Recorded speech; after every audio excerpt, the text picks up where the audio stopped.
তোমাদের সামনে আজ আবার একটি নতুন গল্প নিয়ে হাজির হয়ে গেলাম।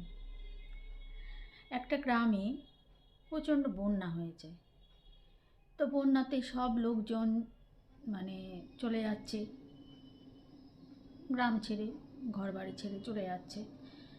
আর একজন ভক্ত, যে সব সময় ভগবানের নাম নেয়, সব সময় ভগবানের পুজো আর্চা করে, সব সময় ভগবানের নাম সংকীর্তন করে, এগুলো করতে থাকে। তো সেই ভক্তটিকে কেউ আর গ্রাম ছেড়ে নিয়ে যেতে পারছে না। সবাই বলছে চলো চলো, ডুবে যাবে, আমাদের সঙ্গে চলো। তিনি তো নড়বেন না, একদম নড়ার কোনো নামই নেই। তিনি খালি বলছেন তোমরা যাও, আমার ভগবান আসবেন আমাকে নিতে। তো তার এই বিশ্বাসটা তিনি সেই মনে ধরে ওখানে জলের মধ্যে বসে রয়েছেন। আস্তে আস্তে জল বাড়ছে, জল বাড়তে বাড়তে এতটাই জল হয়ে গেছে যে সে এখন কি করবে, ঘর বাড়ি ছেড়ে পালাতেও পারছে না। আবার এদিকে জলের মধ্যে প্রায় ডুবুডুবু অবস্থা। তখন নৌকা করে কিছু লোক আসলো তাকে নিতে। তখন তিনি বললেন না না, আমি যাব না, আমার ভগবান আসবে, তোমরা যাও, আমি ঠিক চলে যাব ভগবান নিতে আসলে। তো তাদের সঙ্গেও তিনি গেলেন না। এরপরে তো জল প্রায় মাথার উপর দিয়ে যাচ্ছে, তিনি প্রায় ডুবে যাচ্ছেন। তখন তিনি কি করলেন, একটা গাছের উপর গিয়ে উঠলেন। তো গাছের উপর যখন গিয়ে উঠলেন, তখন ওই উপর থেকে হেলিকপ্টারে কিছু লোক এসে তাকে বলল চলে এসো চলে এসো, তোমার ভগবান আসবেন না, তুমি মারা পড়বে, চলে এসো, জল বাড়ছে। তখন তিনি বললেন না না, আমি কিছুতেই যাব না, আমার ভগবান আছে আমাকে নিয়ে যাওয়ার জন্য। কিন্তু এই করতে করতে তো জল প্রচুর বেড়ে গেল, গাছও ডুবে গেল, লোকটিও সেখানে প্রাণ হারালো। তো যাই হোক, সেখানে স্বর্গে গিয়ে তার ভগবানের সঙ্গে সাক্ষাৎ হলো। নিশ্চয়ই কিছু ভালো কর্ম করেছিলেন।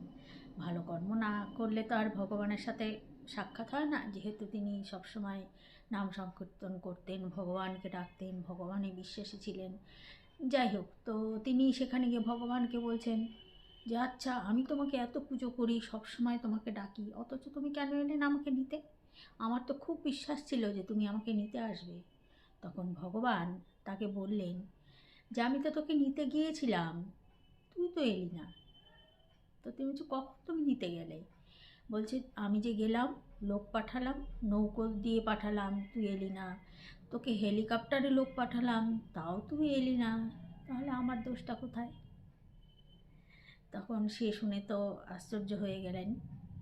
তো এইরকমই বন্ধুরা, যে ভগবান আমাদেরকে যে দেখা দিবেন সবসময় তেমন নয়, মানুষের মধ্যে দিয়ে ভগবান তার বার্তা পাঠিয়ে দেন, তার দূতকে পাঠিয়ে দেন মানুষ রূপেই।